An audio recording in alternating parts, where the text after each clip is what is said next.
Upi Suryati, terpidana kasus korupsi lahan tol Padang Pekanbaru yang menjalani sidang perdana peninjauan kembali atau PK di Pengadilan Negeri Padang Rabu kemarin. Menurut penasehat hukum Upi, diajukannya PK ada dua alasan. Pertama, adanya bukti baru yakni ada kekeliruan majelis hakim di tingkat kasasi ketika memutuskan perkara tersebut. Bukti baru tersebut dikaitkan dengan SK pemohon pada 1 Oktober 2020. Setelah pemohon pensiun, barulah alas hak diterbitkan dan ganti rugi dibayarkan. Artinya, peristiwa kerugian negara sudah terjadi menurut versi jaksa. Versi itu telah terjadi setelah yang bersangkutan tidak lagi menjabat sebagai panitia pengadaan dan juga kabid pengadaan tanah. Dikatakannya setelah perkara itu putus 2022-2023 terjadi rapat-rapat mendudukkan di mana letak ibu kota kabupaten atau IKK Padang Pariaman. Padahal IKK tersebut harus jelas letaknya. Anehnya, IKK tersebut berhimpitan dengan jalan tol. Selain itu, regulasi pengadaan tanah yakni kekeliruan titik 2010 berbeda dengan titik 2020.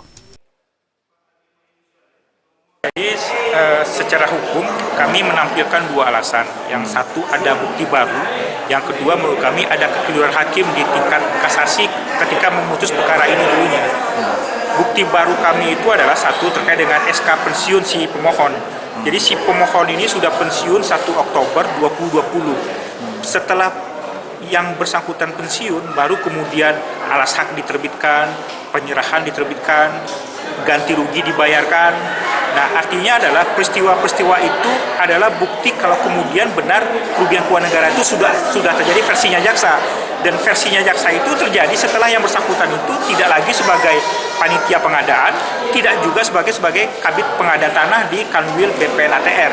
Itu yang pertama. Yang kedua adalah menurut kami ada bukti baru.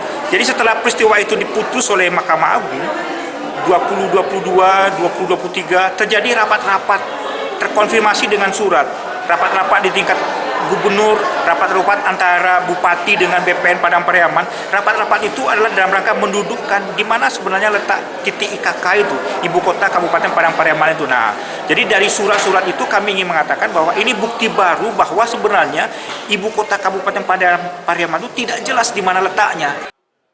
Sebelumnya, Mahkamah Agung RI menjatuhkan hukuman 5 tahun penjara, denda 200 juta, dan subsidiar 6 bulan penjara karena terbukti melanggar Pasal 2 Ayat 1 Jungto, Pasal 18 Ayat 1 huruf B, Undang-Undang RI Nomor 31 Tahun 1999 tentang Tipikor sebagaimana dirubah Undang-Undang RI Nomor 20 Tahun 2021 tentang perubahan atas Undang-Undang RI Nomor 31 Tahun 1999 tentang pemberantasan tipikor secara bersama-sama.